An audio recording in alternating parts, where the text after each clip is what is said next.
বহুল আকাঙ্ক্ষিত এই family card আমাদের নির্বাচনের একটি প্রথম অঙ্গীকার ছিল। আমাদের নেতা জনাব তারেক রহমান সারা বাংলাদেশে এই অঙ্গীকার করেছিলেন, বিএনপি যদি রাষ্ট্র পরিচালনার দায়িত্ব পায় তাহলে স্বাবলম্বী পরিবারকে প্রতিশ্রুতি দিয়েছিলেন তাদেরকে স্বাবলম্বী করে তোলার জন্য নারী কর্তা ব্যক্তিকে একটি করে ফ্যামিলি কার্ড দিবে। আমরা তার সহকর্মী হিসাবে যারা নির্বাচন করেছি, বিভিন্ন আসনে আমরা ঘরে ঘরে ক্যাম্পিং করে এই ফ্যামিলি কার্ডের উপকারিতা কী এটা আমরা ঘরে ঘরে পৌঁছাতে সক্ষম হয়েছিলাম। অনেকে তুচ্ছ-তাচ্ছল্য করে বলেছিল, রাখ তোদের ফ্যামিলি কার্ড।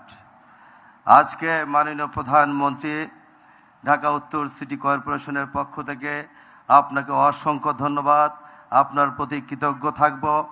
আপনি যেই অল্প সময়ের মধ্যে সরকার গঠন হয়েছে মাত্র 21 দিনের মধ্যে যে ইতিহাস সৃষ্টি করেছেন বাংলাদেশের মানুষ, আর যারা আজকে ফ্যামিলি কার্ড উদ্বোধনের মধ্য দিয়ে আজকে যারা ফ্যামিলি কার্ডের সুবিধা পাবে সব সময় আপনাকে স্মরণ করবে।